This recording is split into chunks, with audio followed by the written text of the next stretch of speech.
Welcome back. So when we talked about the basics of probability, we found that StatCrunch can be useful. However, when we move past the basics of probability and we look at probability distributions, in particular, the normal probability distribution, that's when StatCrunch shines. So take a look at the problems from Module 3, Lesson 2, and Math 151, Introduction to Stats.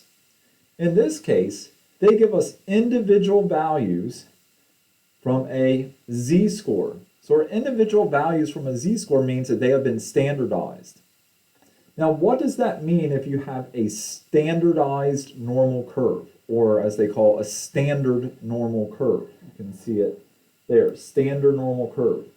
That means that our average in the middle is 0 and the standard deviation is 1. The mean is 0, the standard deviation is 1. Now let me show you how that can be helpful in StatCrunch. If we open StatCrunch, then we find the normal calculator.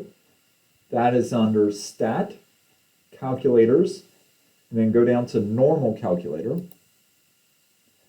We could make this normal calculator have the standard normal by making sure that the mean is 0 and the standard deviation is 1. That's what we got here, so that's fine. But now let's see what they want. They want to find the area between, or the probability between, a z-score of -1. Z-scores will always be associated with the standard normal curve. That's how you know it's the standard normal, is if you have z-scores. Between a z-score of -1 and positive 1.5. There they give you a nice little visualization of that. Okay? All right. Well, let's look at our standard normal calculator over here. The mean is 0 and the standard deviation is 1. That's because we have z-scores. And we want to know the area between. So we got to come up here on the left and make sure we click on between. The individual values that range from -1 all the way up to positive 1.5. And then hit compute, and that gives me the probability, or the area under the curve. So then you can just select it, copy it, and paste it in. Make sure you round to 4 decimal places here. That looks good. Round appropriately. That's very nice, right? There, they give you a z-score. What does that z-score mean in this next problem? This is problem 9 from the homework. This means that when you look at the normal curve, a z-score means that when you look at a normal curve, you're going to be looking at the standard normal curve. A standard normal curve has a mean of 0 and a standard deviation of 1. Now they want it to the left of, so now it's not in between, but it's standard. To the left means less than, or you can kind of see the less than points the way to the left. Less than, what? A z-score of -1.49. And then that gives you the probability, or the area under the curve.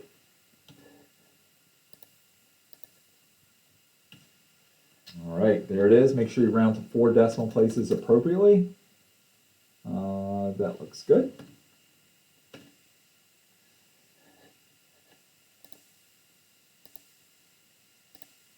More standard normals.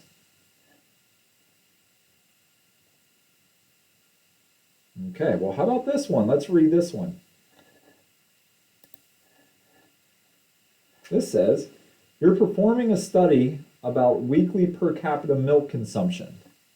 Weekly milk consumption?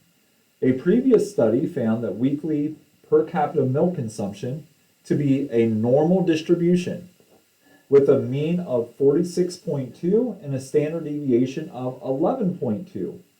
You randomly sample 30 people and record the weekly milk consumptions as shown.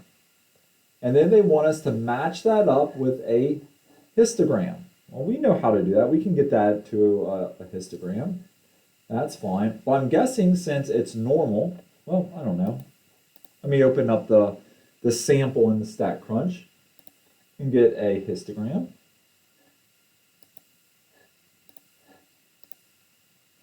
All right, so it does look normal. There's my normal distribution, B.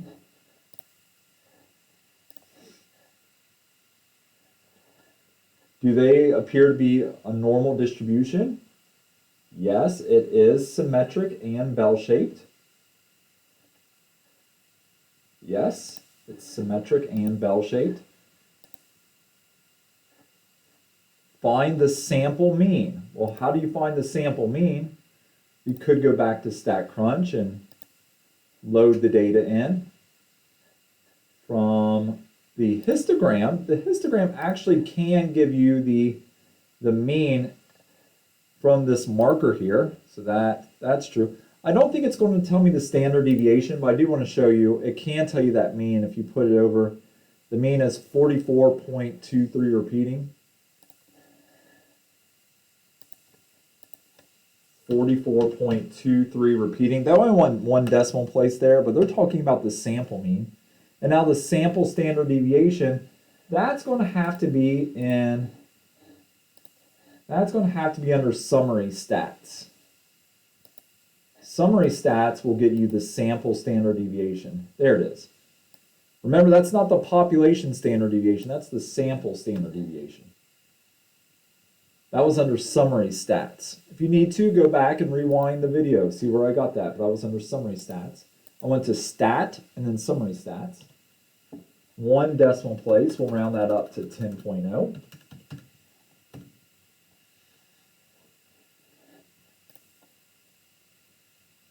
And now they want me to compare the sample mean to the population mean. I'm guessing here. Compare the mean and standard deviation of your sample to those of the previous study.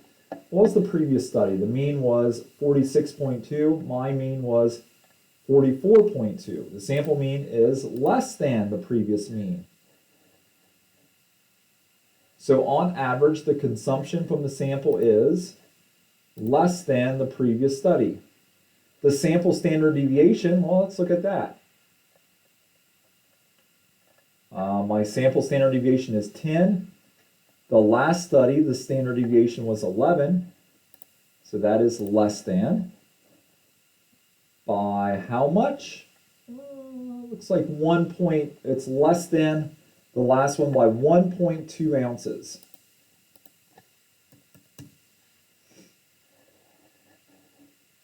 So if your standard deviation is smaller, that means it's less spread out. Standard deviation tells you how spread out the data is. A typical deviation is not as far away. All right. Before I go, I did want to show you, there's more standard normal stuff. More standard normal, more standard normal.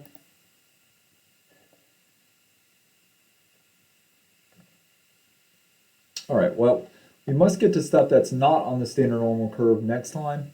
Looking forward to doing that video and showing you how to find probabilities on StatCrunch that aren't on the standard normal. Remember, standard normal, mean of 0, standard deviation of 1.